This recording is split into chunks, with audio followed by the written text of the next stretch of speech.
Good evening. We are going to be trying. Ooh, there's some coffee grounds in here. I'm going to dump that out. We're going to be trying the dark roast from Reprise Roasters now. I've gotten through the Sumatra from Water Street. I know it's later in the day for me to be making a video about coffee, but here I am. I'm going to be going on my training ride on my bike. It's indoors. Been getting pretty cold out here, so I can't really do training where I did outside, even if I wanted to. But yeah, we're going to be working on going through the Posie from Reprise Roasters. I'm really excited about this. I was really excited about how this came out, and I really want to see how this will turn out for me. Sumatra from Water Street, I really enjoyed. I'm saying really a lot. I enjoyed quite a bit. My only issue is there's a lot of cupping notes from this, and it's hard for me to pinpoint what exactly is notorious about this cup. You know, maybe there might be something different about Reprise Roasters, but they only have like the three: passion fruit, lavender, rose. And so my personal criticism, I would say, is that while it's nice to have all of these cupping notes, I'm not really a fan, because then I'm trying to search for all of them, all at once. When, this specific, even though this is probably made a specific way, and a lot of those notes are predominant, just my personal criticism of how I think it should be, but at the same time, it is what it is. So, Posie, I think they have like a description in the back. Coffee lingo has been notoriously difficult for the consumer to understand. Whether you struggle with coffee shop line anxiety or the rabbit hole of complex tasting notes and processing methods, it can be a lot to digest. We believe that coffee can be simple. So we're here to Posie for you, no matter where you're at on your specialty coffee journey. Expect a bigger cup full of body and an array of sugar browning notes like chocolate, caramel, and vanilla. A coffee. An easy dial in for you espresso junkies and just a plain everyday slammer. So that's a little about it. Just gonna get right into it. There's a pull tab here, but I can just use my container. Oh, I already ripped it. I already kind of ripped it. Not a fan of the pull tab, shockingly.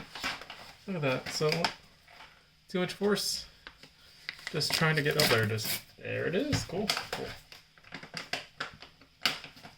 One way to...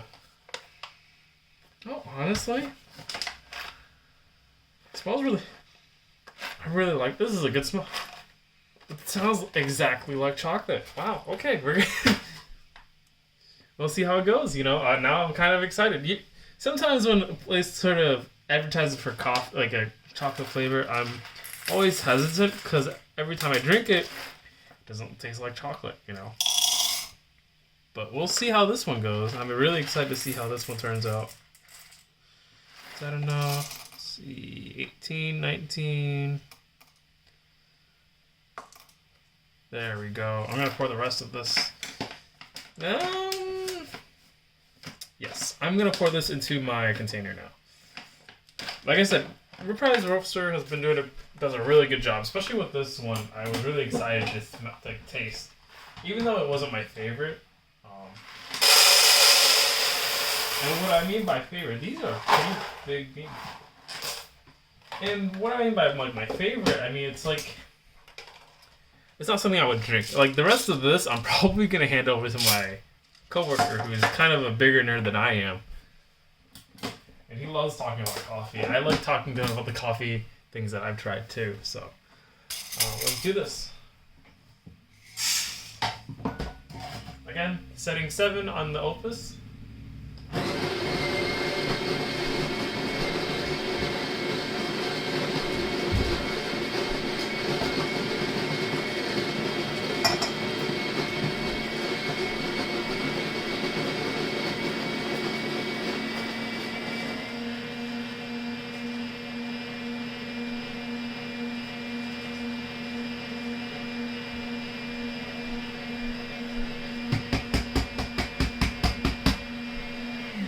giving it a couple taps so it can stay,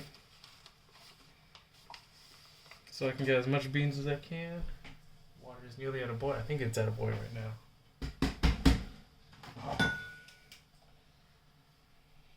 Doesn't smell as good.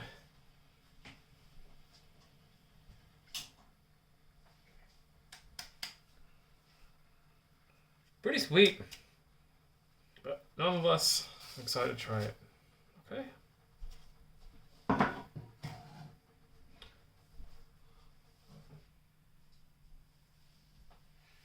Alright, let's zero this guy. Put you to the side. There we go. Alright. Is this better? Yeah, let's do it like that. So we're going to go try and aim for 80 the first pour. I know doing this upside down is kind of difficult for me, but 76, okay, fine. And then I'll try to add between like 65 and 70 just to get up to 340. Smells pretty good. Yeah.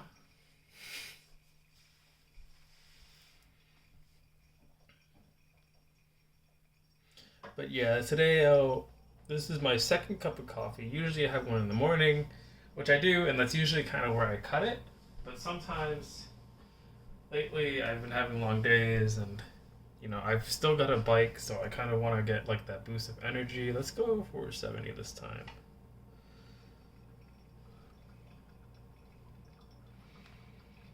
It's a bit much. Yeah, it's a bit much. So 65 next. But yeah, I've just been needing a little bit more energy throughout the day. And since I'm going on my training ride, I figured I might as well just have the coffee while I'm riding. You know, a little bit more caffeine doesn't help. Usually helps. I don't know how much it helps. Depends on the person, right? But yeah, so I also kind of just coming back to this Julio Madrid, the Colombian coffee. Was it Colombian? Yeah, Colombian coffee. I tried mixing it with a Sumatra. Like, I was talking to my coworker, and he said that the Sumatra will probably like overshadow the Colombian if you use too much. And so I did like 15 of this Julio Madrid, and then I did 5 Sumatra, and I was like, I'm not really getting much, you know. And then I decided to try 12-8, and the Colombian coffees just started going away, and I was really upset actually. I was upset because like that shouldn't have tasted. And I thought, you know, you would still get this rose flavor, but then have the roastinos after, and it didn't turn out that way. It just, I mean, obviously it makes sense because the more darker you go, you're gonna lose all that flavor from the Colombian coffee, and all the dark roast is just gonna overshadow it. But that might be the case for this Sumatra, though. I was told that typically it overshadows. This one's gonna be interesting.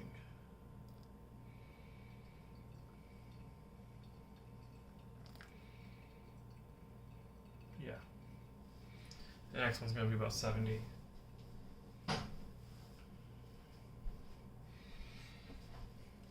I'm interested to see what coffee is next after this. I might try one of the chain ones. I might try one of the local cafes that carry coffee. I might see if they carry any sort of specific ones that might be kind of eye-catching to me. But I saw Colectivo came out with a Colombian coffee. I was like, oh, I gotta try this. I remember trying another coffee the other week, and I really wanted to buy their bag, but you know, I still have all the stuff that I need to go through before I can purchase another bag. And it's just like, man, it feels weird because I really want to buy like a lot of coffee and just sample them one by one. But then like, I'm going to have this back stock of like a year's worth of coffee if I do that.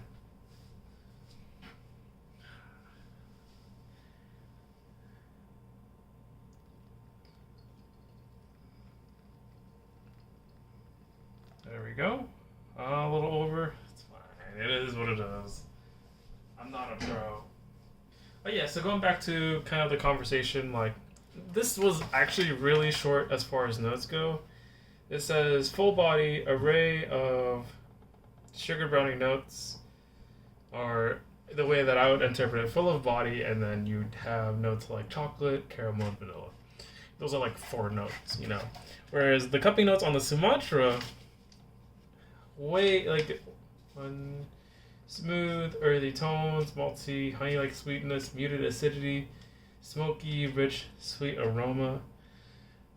2, 3, 4, 5, 6, 7, 8, like 8, and that's a lot, to search for. I simply feel like an expert, totally easy, easy to sort of figure out. But at the same time, when you're talking to the layman and you're like, okay, how much does this matter? you know, the way that I always think about it is that if I'm gonna be enjoying a cup and I'm eating, or it's just another day for me to get on, does the cup matter? It's fun to taste different coffees, but at the same time, like, some people just like the same old thing, or what it's meant. I don't know. I guess it's because I'm coming from like the manufacturing field, and I've always seen people add milk, or add cream, and add sugar or syrups, and it's like, at this point, what are we really consuming? Is it coffee, or is it just not coffee? I'd be interested to see how, on a measured scale, can you still taste the flavors of the coffee that you want in a cup, like on this thing, right? Can you still taste what this guy is describing after you add milk? Or how much of it is lost, and how much do you care? Because a lot of the time, most people are like, let's just add a bunch of, mocha, or add a bunch of caramel. This chocolate flavor is sort of muted.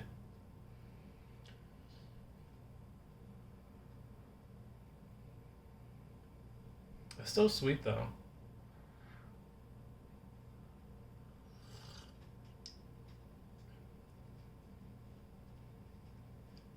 It's definitely a dark roast.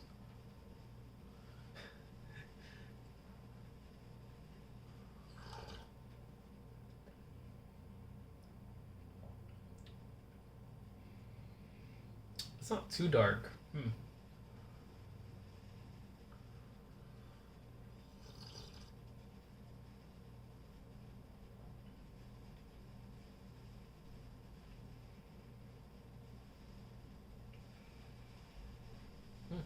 This is gonna be interesting to sit on for sure. But like, just going back to that conversation, it's interesting to. Most people are gonna buy coffee, and they're gonna add cream, milk, and sugar, and some sort of flavoring to it. And for me, it's always interesting because, like, it always feels like there's like this underground world of like people who just like black coffee, and then you get this layer of like, or this other onion peel where you get the people who just like dark roast, and you get the people who like something like this, or like this Colombian, Julio Madrid, for example, that just full of flowers, full of fruity notes. It's interesting. But maybe I might go back into trying to see if there's a coffee that I really like, or because I don't want. My biggest fear is I don't want to buy a cup of coffee like this, for example, and then add milk, and it just ruins the entire experience. It just ruins all of it. And that's the worst thing I would want to do.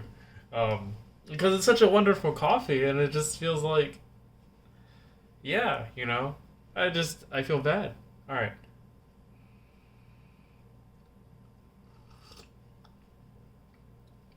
All right. I'll talk to you later. Take it easy.